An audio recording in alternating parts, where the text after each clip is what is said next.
where we had the Ku Klux Klan. The first one was right after the Civil War.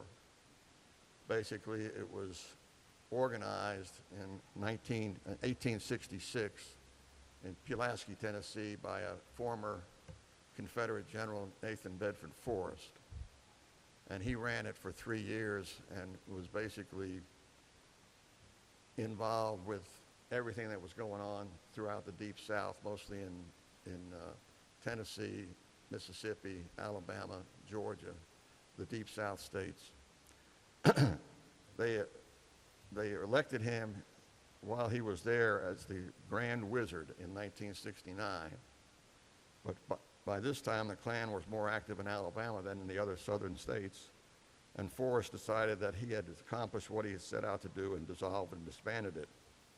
It was still active in the South. The violence against blacks, the former slaves, white carpetbaggers as they called them, from the North were still being harassed, murdered, killed, hanged, whatever. It got so bad that in President Grant's second term, Congress in 1871 passed the Civil Rights Act, which basically, along with the passing of that act and the fact that Grant put a lot of federal troops in the South, it basically calmed down the activities of the Klan during the 1860s and 70s. The second wave of Klan activity started in Georgia in 1915, revived by interest in the film Birth of a Nation. This version of the Klan first flourished nationwide, especially in the Midwest and West. Indiana had the largest Klan membership of the various states. This version of the Klan targeted Catholics, Jews, blacks. The Klan was still funded by selling its members a white uniform. The Klan essentially was dormant. During World War II, it began to, and it basically ended during the Depression, basically from a national standpoint, and then when World War II came, it basically folded for a while. As soon as World War II was over and the troops returned from the war, it died down during World War II.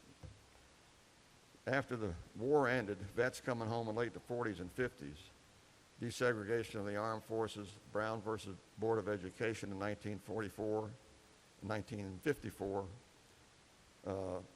basically made the Klan revive itself again.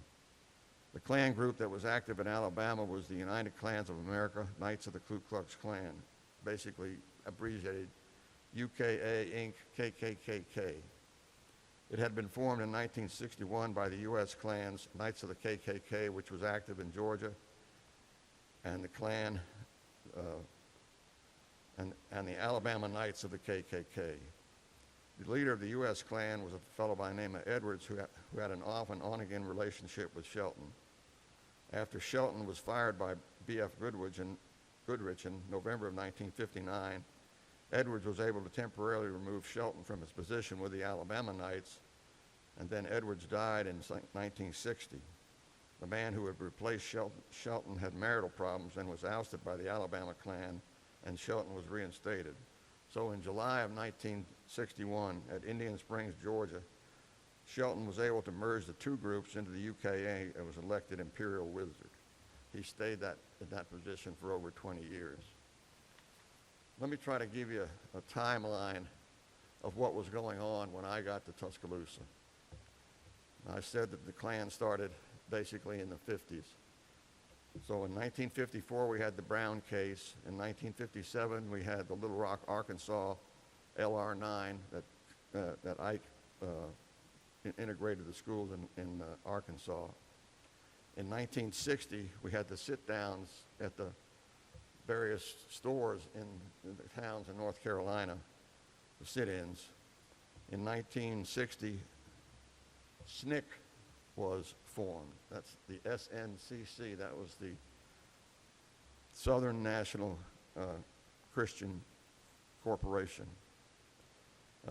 Then we had another Supreme Court case, Boynton versus Virginia, on interstate bus travel. because all the buses at that time were segregated that went in the South. In 1961, you had the Freedom Riders that basically were getting on the buses in Washington, D.C., and then going throughout the South. You might remember, if you're old enough, that in 1961, when they came through Alabama, they were bombed at Anniston, and the bus was set afire. And the second bus that got to Birmingham, the Klan met them at the bus station and harmed a lot of them. These bus travels continued for a couple years, ending in, they went through Alabama, went from Birmingham to Montgomery, and then to Jackson, Mississippi. The only city that basically did anything about it was in Montgomery. Floyd Mann, who was the leader of the state troopers at that time, the Montgomery Police Department at that time, was at the bus when they came and would not allow anybody to bother these people. Okay. Also, Martin Luther King, with the Southern Christian Leadership Conference, that's the SCLC, was protesting throughout the South. In 1961, he was in Albany, Georgia, where he tried to get some trouble there. Not trouble. He was trying to protest there and get some publicity. In 1962, in Mississippi, you had the riots at the Ole Miss, where James Meredith was admitted in October and was killed shortly after that.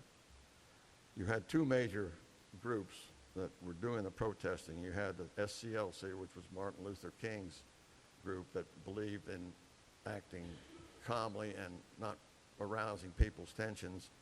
And then you had the SNCC, or SNCC, which was compatible with SCLC for about 2 or 3 years. But when a fellow by the name of Stokely Carmichael took over, he was the president of SNCC. When he took over, he was more attuned to what was going on at the time with the Nation of Islam, or Malcolm X. Malcolm X was killed by people that didn't like his. Malcolm X was definitely anti-white rather than trying to get along.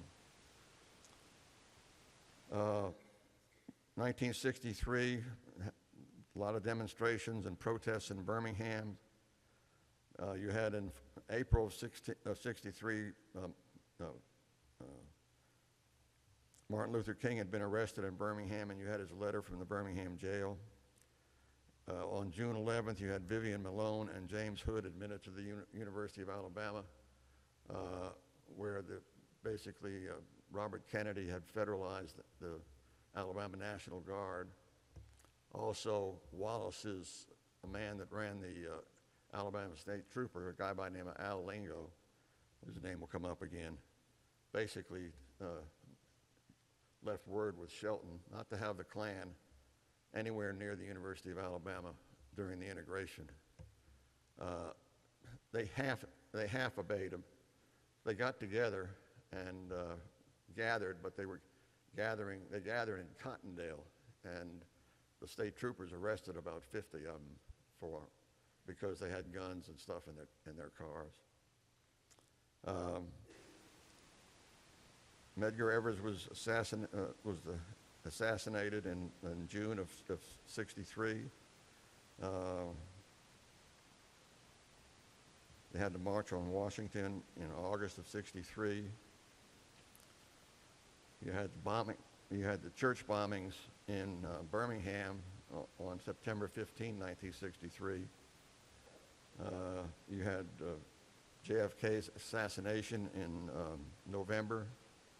LBJ used the nation's anger over his assassination and what had happened in Birmingham to push for the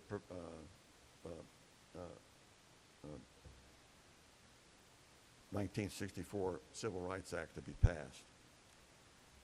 1964, you had the SNCC being active in Mississippi. In June of 64, you had the three civil rights kids that came down to help them register voters in Meridian disappear.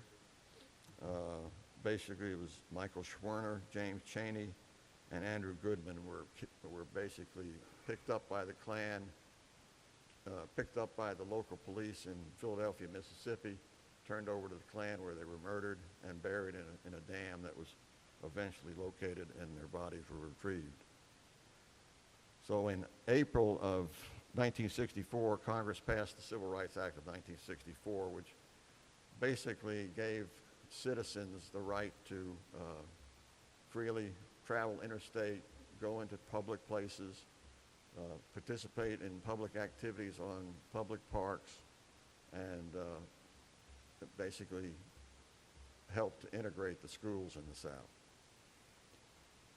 The Selma March was in 1965 in March. There was two Selma marches. The first one was in March the 7th.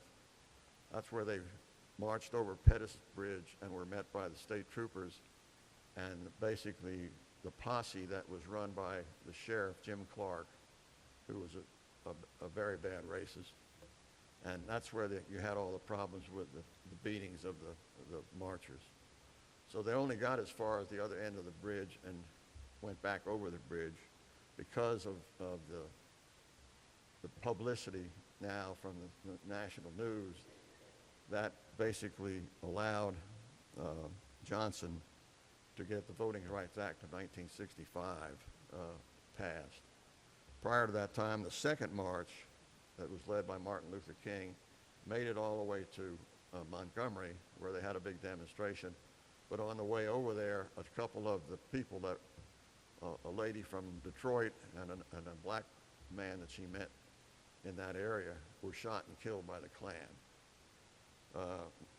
And this is what I learned when I was reading those files in Birmingham. One of the people in the car that shot Miss Lewisu and the other man was a guy by the name of Gary Rowe, and he was an informant for the FBI. So basically the FBI knew immediately. He says he didn't do any shooting, but there was 4 people in the car. So we don't really know who did the shooting, but somebody in the car did the shooting, and they charged everybody except Rowe because he said he didn't do it. But because of that shooting and the demonstrations and what had happened before, Johnson was able to get people to basically pass the Congress basically to pass the Civil Rights Act of 1965, which is basically a Voting Rights Act. So when I got to Tuscaloosa,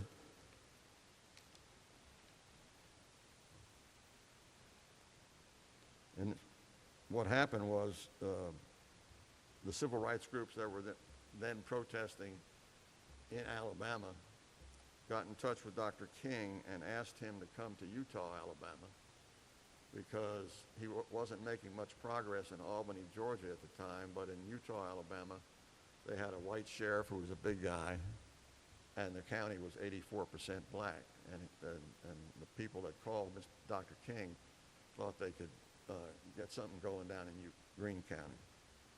So basically, one of my jobs as an FBI agent is I had to monitor the marches that they held every day. So every day starting in about late 1965 and through 66 and 67, they would have a march maybe 2 to 3 times a week from the First African Baptist Church in Eutaw, which is the church that's located on the corner of Highway 43 and Highway 14 in Eutaw, if you've ever been to Eutaw. And basically they would march from that church and march up towards town. And when they first started their marching, it was summertime or the fall, early fall, and they were trying to integrate the city's pool that was on the south side of Eutaw. Church was on the north side of Eutaw. So Sheriff Lee, Bill Lee, was the sheriff at that time.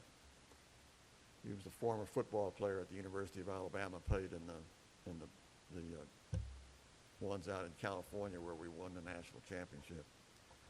Bill was fairly moderate, according to people that and when I met with him, he was always very cooperative. Bill allowed him to march from the church, which was close to downtown. Unlike the sheriff of Selma, Sheriff Lee was moderate, cool-headed, and a sensible man. The FBI attended the march to prevent violence and identify individuals who might cause violence.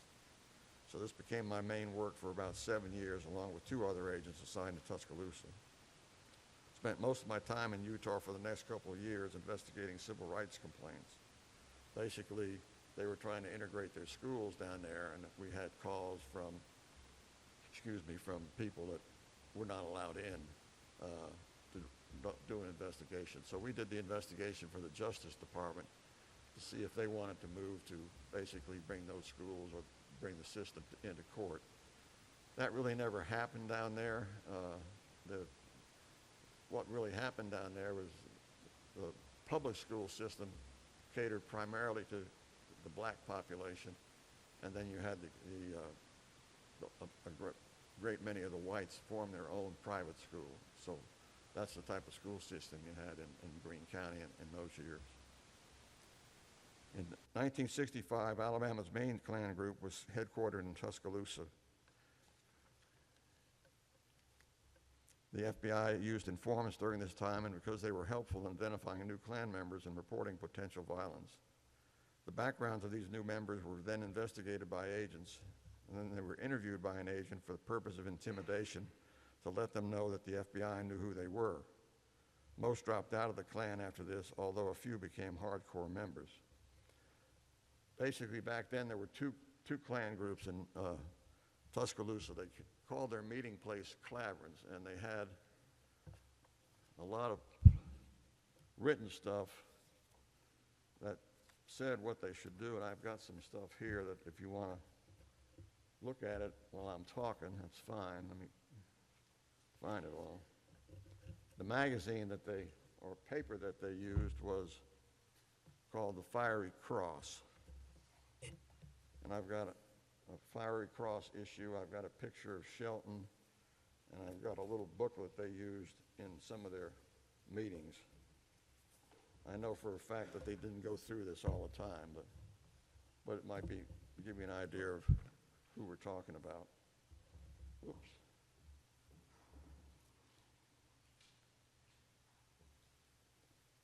Thanks.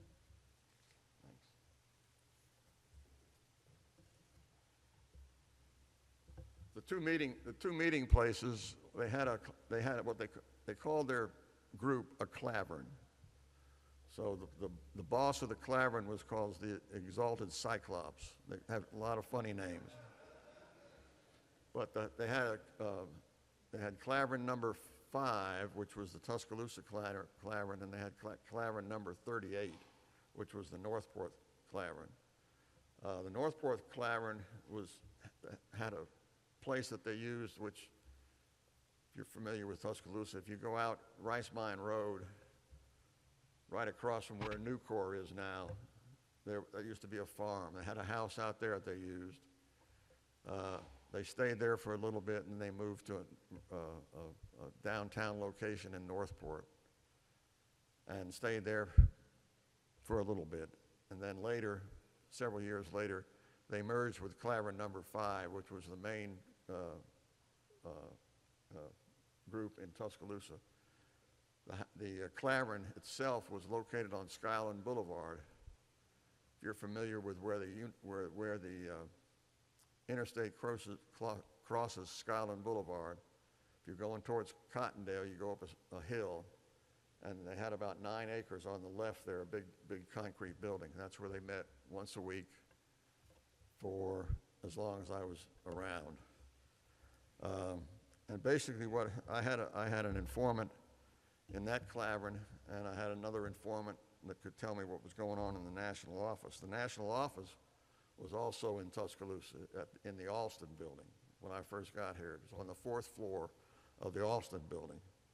They later moved from the Alston building to Highway 43 where they had a building where they basically published the Fiery Cross and was Shelton's office.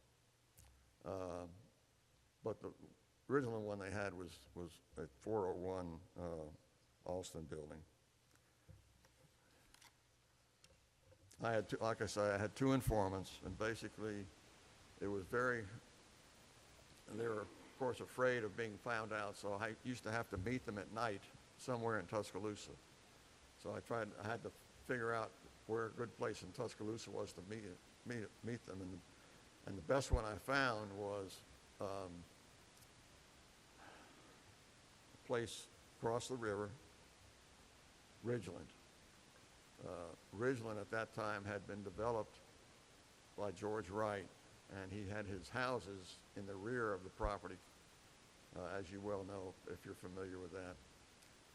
But what he did was he paved the roads in there, so there were paved roads all around, but the roads leading to it at that time in the 60s were all dirt roads. Rice Mine Road was dirt, Rice Valley Road was dirt, so you were really out in the country. So I found a place in Ridgeland where I could meet the guy at night.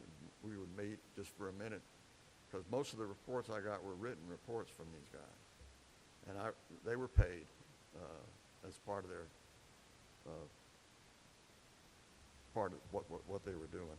Some of them were doing it for the money. Some of them were doing it because they really believed what the violence that was going on at the time they didn't like. This Clavern, the building,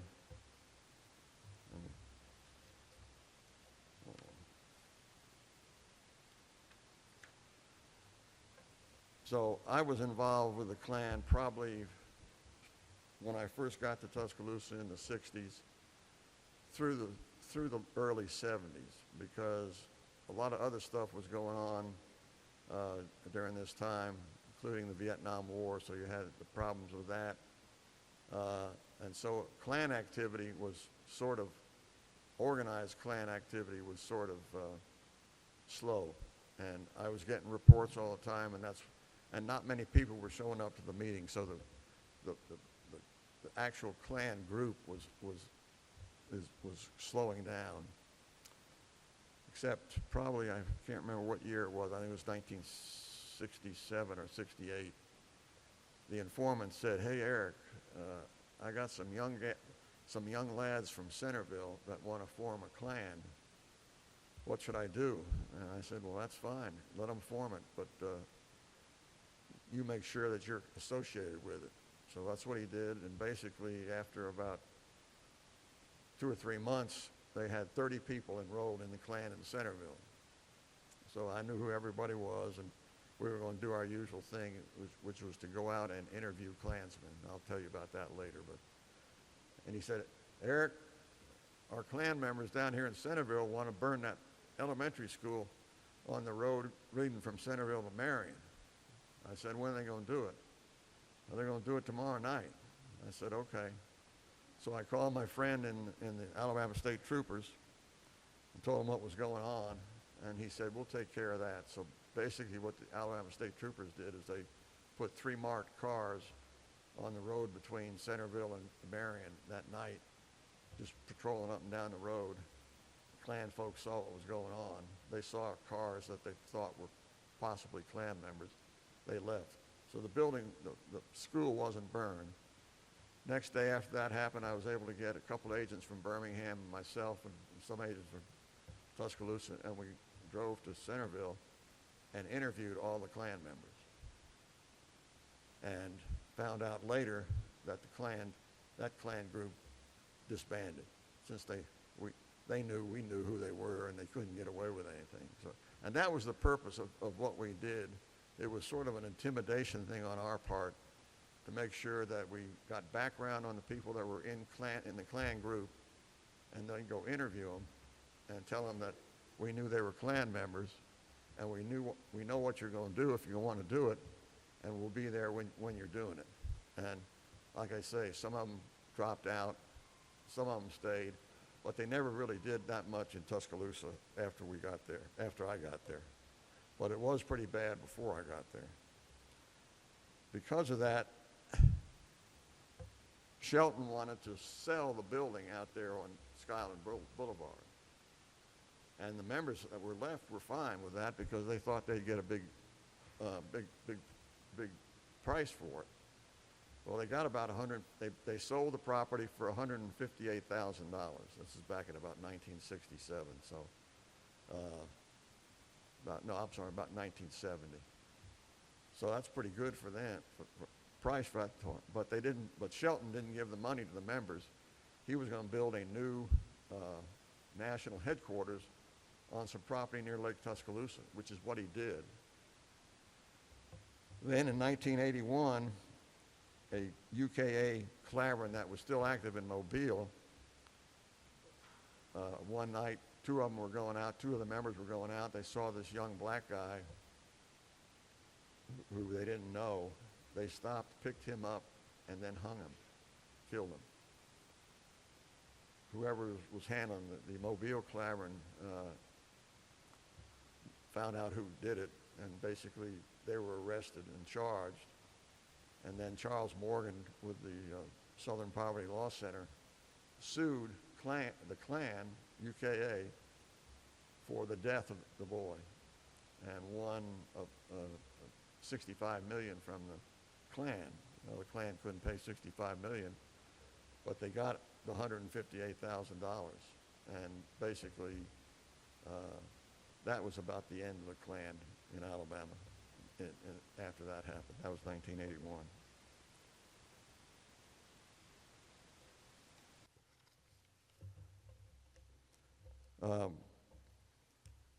Prior to that time, I want to bring this up.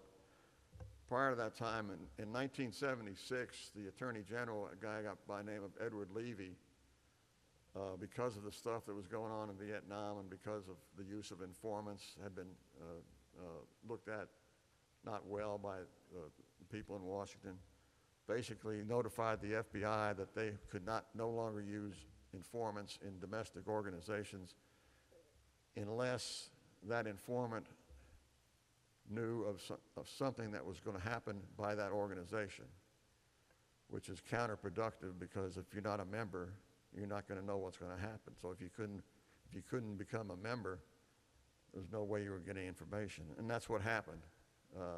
We knew really not much of what was going on after 1976, other than the next group that came into play was the Aryan Nation group from the West Coast, and we had to deal with them in the 1980s. So the Klan mentality is still out there. They just have different groups. So basically, I had most of my first duties when I was in Tuscaloosa was talking to Klan members and handling civil rights violations.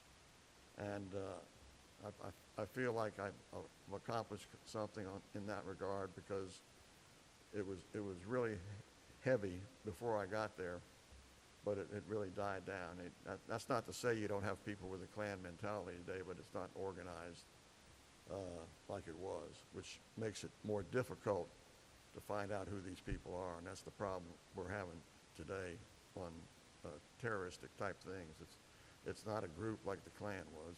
It's basically people acting individually. There were other heroes among us during this area. Camille and Carl Elebash with their local newspaper were voices of reason and support. Camille and I were both acquainted with Bobby, and she and I always planned to write a book about all this, but I guess we're both too busy, but an occasional session in her home continued.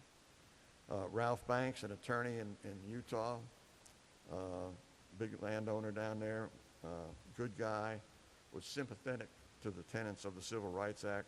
He made his office space available for us, the FBI, to come down and draft our teletypes to the Bureau every time we watched a march.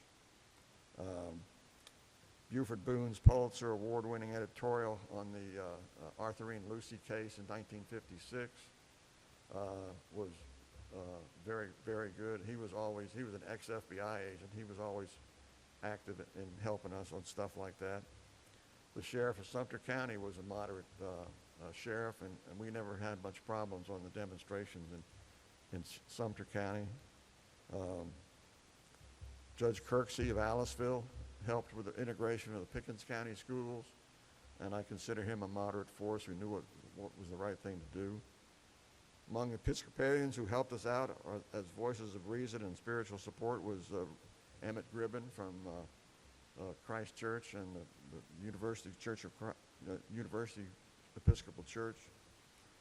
Mort Swaim, who's in the audience, had some activities going on in Greene County during the 70s, and could do a nice presentation on everything that was going on in Greene County. I mentioned Stokely Carmichael. We had a demonstration down in Forkland, and I can't remember the exact date, but it's, everybody know where Forkland is? Okay, there's a church down there, the Ebenezer Zion Church on the left-hand side of the road. And Stokely Carmichael was down there helping SCLC with a demonstration. And of course, I was down there watching, and the locals told Stokely that this guy's an FBI agent. And Stokely came up, shook my hand, says, well, if you're going to watch me, you might as well come into the church while we do some singing. So I went into Ebenezer Zion Church and sat on the front row with Stokely Carmichael, and we sang "We Shall Overcome." The only comment he made, he did not make fun of my singing. I was also able to work on Mississippi burning case in Mississippi in 1967. I was sent over there for 90 days. I only had to stay 45, thank goodness, because I had a court case here in Birmingham that I had to come back to. This was on the bombings that were occurring in Macomb, Hattiesburg, Natchez, in that part of Mississippi. That was done by the White Knights, the Mississippi Klan, which was a lot more violent than the UKA Klan in Tuscaloosa. I also had, you get a kick out of this, I also had an informant in the terrorist group known as the Nation of Islam. That was Malcolm X's group. They had a little Nation of Islam's group here. I'll tell you, it didn't do much, but the guy was a nice guy, and he worked for me for 10 years, so I think he liked the money part of it better than anything else. Oh, one other thing, and people who know me, I've probably told this to them. When Margaret and I first got to Tuscaloosa, we came in on Highway 11. There was no interstate back then. And when we came through Alberta City and hit Partlow, there's the biggest sign I ever saw, basically saying, a big sign promoted by the UKA. It says, the UKA Ku Klux Klan National Headquarters welcomes you to Tuscaloosa. And the only thing I regret is I never went back and made a picture of that, because when I attempted to do that, they had taken it down. So I also was involved in teaching constitutional law to police in the police academy around the state, standard criminal violations. I did work on another case that I'm real proud of. I was tasked by the United States Attorney's Office in Montgomery to investigate the case of Wyatt versus Stickney. That was the case against the Department of, I'm not sure what Alabama department, but it ran Partlow and Bryce Hospital. And basically I was asked to investigate that because they were suing them because there were a lot of people in Partlow, some people in Bryce that really shouldn't have been there. That was back in the day when the parents of people they couldn't get along with their kid, they could take them to the probate judge in whatever county they came from, and the probate judge could put them in Partlow. So basically they had a big lawsuit, and basically that's why we don't have large mental facilities in the state anymore. It was supposed to go to local. We have local ones, but not major ones. And basically the people that they had in Partlow was from people that just maybe couldn't read real well to people that were really mentally a problem. So it was good to get that brought up, but it ended up in putting a lot of homeless people in people's areas. that's about it. I retired at the age of 50. I cherish the friendships and acceptance of the people of Tuscaloosa. I cherish the friendships of the dedicated, decent, capable agents I work with, as well as the many sensible and helpful members of the local and state police. And I enjoy being in Christ Church.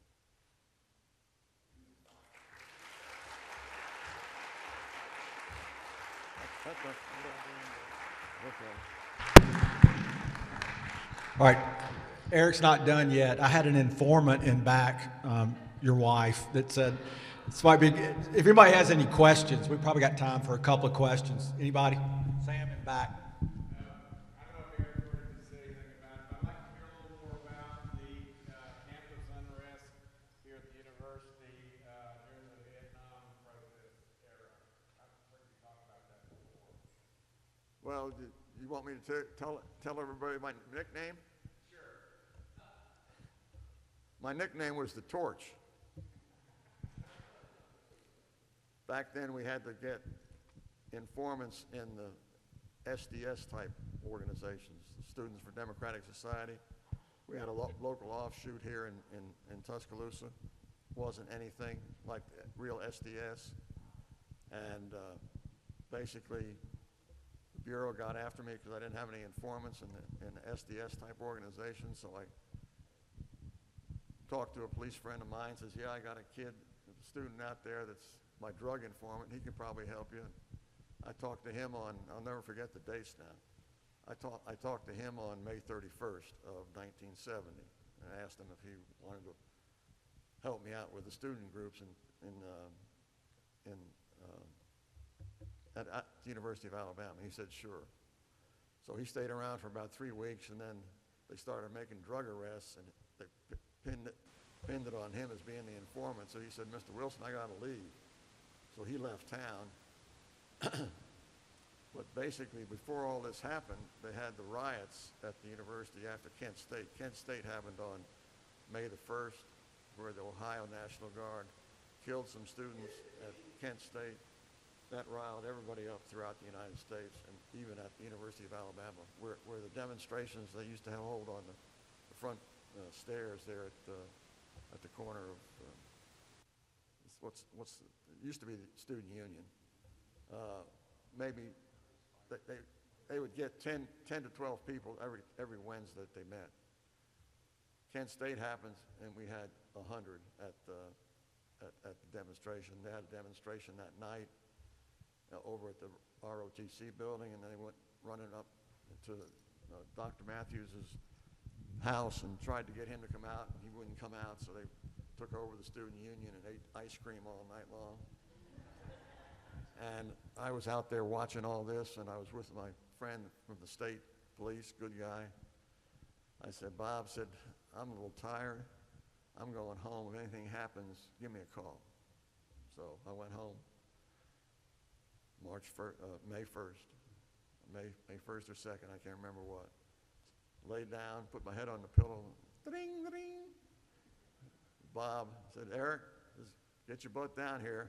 Somebody's just burned the old ROTC building on the campus. Back then, right beyond the library, in that place where they have the current student union, was a big white wooden building that was used by the ROTC. The university was getting ready to demolish it. So the guy that was my informant decided to burn it down. And he finally admitted he did. I never knew about it until he admitted it on TV. That's when I found out about it. This was in 1971. I'm sitting in the office. I get a call. I get a letter from PBS in New York City that they're doing a documentary on FBI provocateurs, and they mentioned a couple of people's names that I knew that was in the media, and they said, and we also have a young man named Charlie Grimm, and he's going to get on TV and tell the world that you got him to burn the building down at the University of Alabama. I said, oh my gosh, when I looked at the rest of the letter, a copy was made to J. Edgar Hoover, so I thought I better call my boss in Birmingham. He said, Eric, don't worry about it. we know you didn't even know him on May the 1st. So, but my friends liked my nickname so much, they call me the Torch from there on.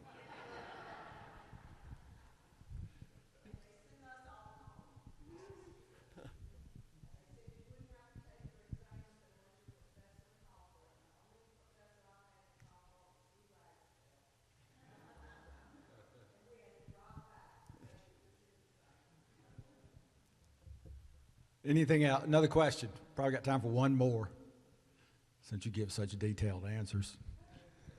That's what my wife's going to get. She's going to get me after I get Oh, out of here. I've been back there with her, providing pastoral care. Yes. All right, we'll do Pam. We'll come here real quick. Pam.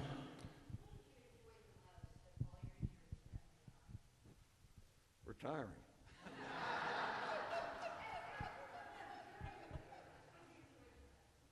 Really, I enjoyed working good cases and working with the law enforcement people that I was fortunate enough to work with. I really enjoyed the people. And the work was tenuous at some times, but I never felt any fear. I mean, I knew what I was getting into, so that's about it. I enjoyed the work. I think with my Klan stuff, and I had another case just before I retired, which I was real proud of, that made it all worthwhile. Honor. Did you earn any badges as a Boy Scout? Well, I was going to say something about that in a second. Anything else? Any other questions? We got about 7 minutes before church, which to me is an eternity. But all right, I'm going to get the last word. I was going to do the introduction. You went ahead and started. I can't believe that. You didn't get here on time. Well, I never get here on time. Thanks. I want to say one thing about this man. When we arrived in Tuscaloosa, and I guess it's the summer of 1973, I believe that's correct, Gordon King showed up at our house and took my little brother David and myself and went and signed us up for the Boy Scouts.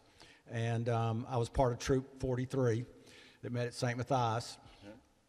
And Eric was one of the Scoutmasters. So I was blessed to spend a good part of my teenage years with Eric and a group of men. I know the Boy Scouts deservedly has had some issues, but I was blessed to be around a group of men that were extraordinary leaders and people, and Eric was one of those. And you're sitting around the campfire, and there's an FBI agent, that's one of your Scoutmasters, so the mind begins to wander. But in many ways, I am who I am because of people like Eric, and it was a blessing to have you as a part of my life, and life comes full circle. And being back here in Tuscaloosa, often people will come and they're being baptized and show a picture of their baptism that my father did, and then I'm baptizing their child, and this is one of those full circle moments. And I am who I am in many ways because of people like you. I don't show up on time, but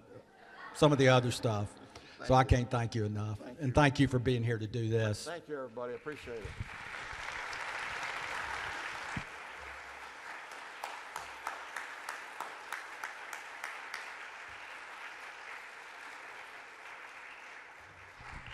And for those of you that haven't been to church, it starts in 5 minutes. Thank you. Who's got my Robert Shelton picture? He's got to put it back up on the wall.